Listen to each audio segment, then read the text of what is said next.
आज की ये कहानी एक माँ और उसके बेटे की है, जिसे सुनकर आपको समझ में आएगा कि आप ज़िंदगी में कुछ भी कर सकते हो।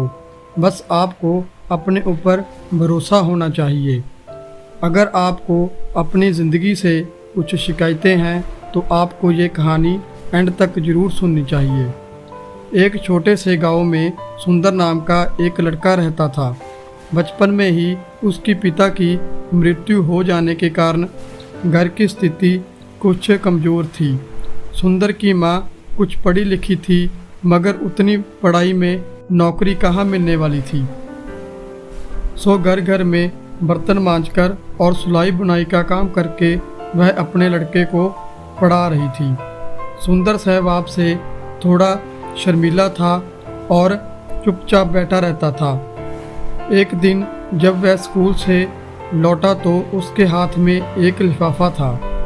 उसने माँ को लिफाफा पकड़ाते हुए कहा, माँ, मास्टर साहब ने तुम्हारे लिए ये चिट्ठी भेजी है, ज़रा देखो तो इसमें क्या लिखा है। माँ ने मन ही मन चिट्ठी पढ़ी और मुस्कुराकर बोली, बेटा, इसमें लिखा है कि आपका बेटा काफ़ी होशियार है। इसे स्कूल के बाकी बच्चों की तुलना में इसका दिमाग बहुत तेज है और हमारे पास इसे पढ़ाने लायक शिक्षक नहीं है, इसलिए कल से आप इसे किसी और स्कूल में भेजें।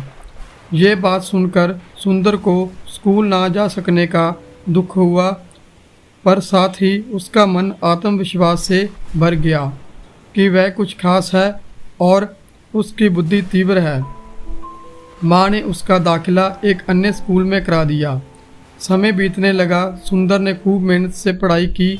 आगे चलकर उसने सिविल सर्विस परीक्षा भी पास की और IAS ऑफिसर बन गया। सुंदर की माँ अब बूढ़ी हो चुकी थी और कई दिनों से बीमार भी चल रही थी और एक दिन अचानक उनकी मृत्यु हो गई। सुंदर के लिए यह बहुत बड़ा आघात था।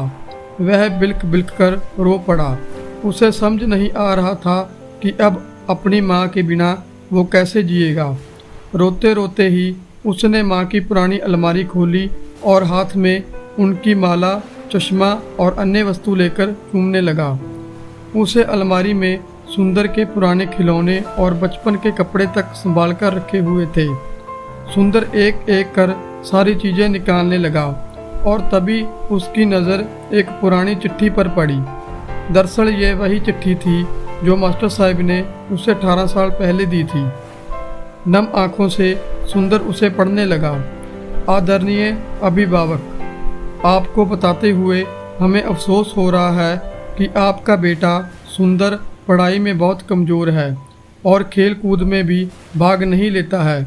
जान पड़ता है कि उम्र के हिसाब से सुंदर की बुद्धि विकसित नहीं हो पाई है।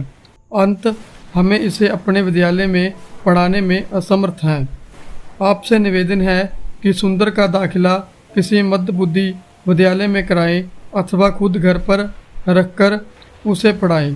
तो देखिए दोस्तों, कैसे एक माँ के विश्वास और आत्मविश्वास से एक मध्य बुद्धि अफसर बन गया। अगर आपको हमारी ये कहानी अच्छी लगी हो तो वीडियो को लाइक कर देना और अपने फ्रेंड्स के साथ शेयर कर देना।